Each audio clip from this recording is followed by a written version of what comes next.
Hola, bienvenidos a Hola Spanish.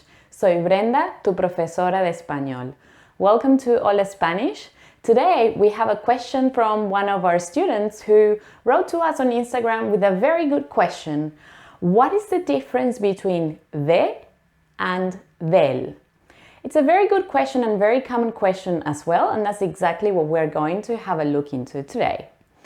So de is a preposition, and when we try to get a meaning for prepositions are this part of grammatical part of a language that lacks meaning on itself. It depends on what's around it that will give it the meaning. But most of the time we can translate de as of.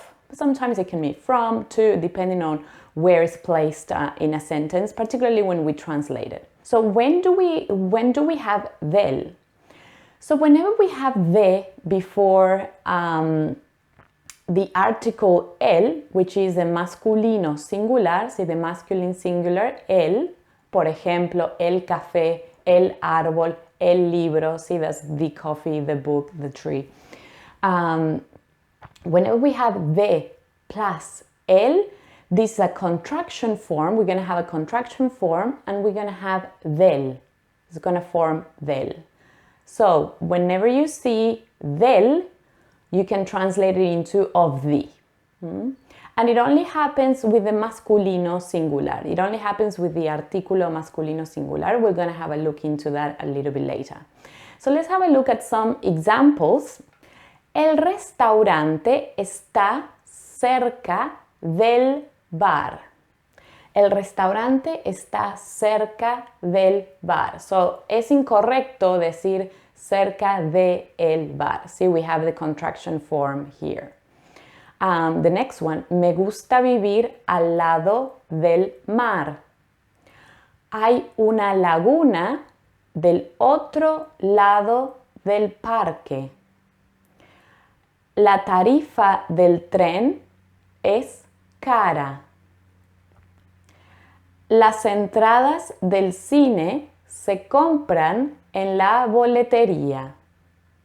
So here, all these examples, we have de plus el, and we're going to have the contraction form del.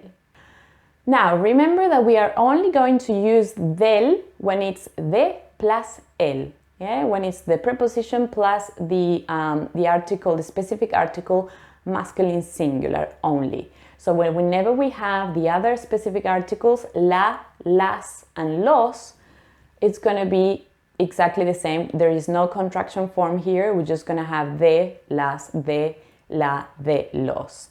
Let's have a look at some examples where we don't contract the de plus the article. El banco está cerca de la estación de tren. El sabor de las palomitas es delicioso. El resultado de los exámenes fue muy positivo. So as you can see here, there's no contraction forms and we only use de plus the article. So that answers your question. Basically, del is a contraction form that is formed by the preposition de plus the specific article masculine singular el, forming del. That's all, amigos. Muchas gracias. Thank you so much for watching and I hope to see you next class. Adiós. Hasta luego.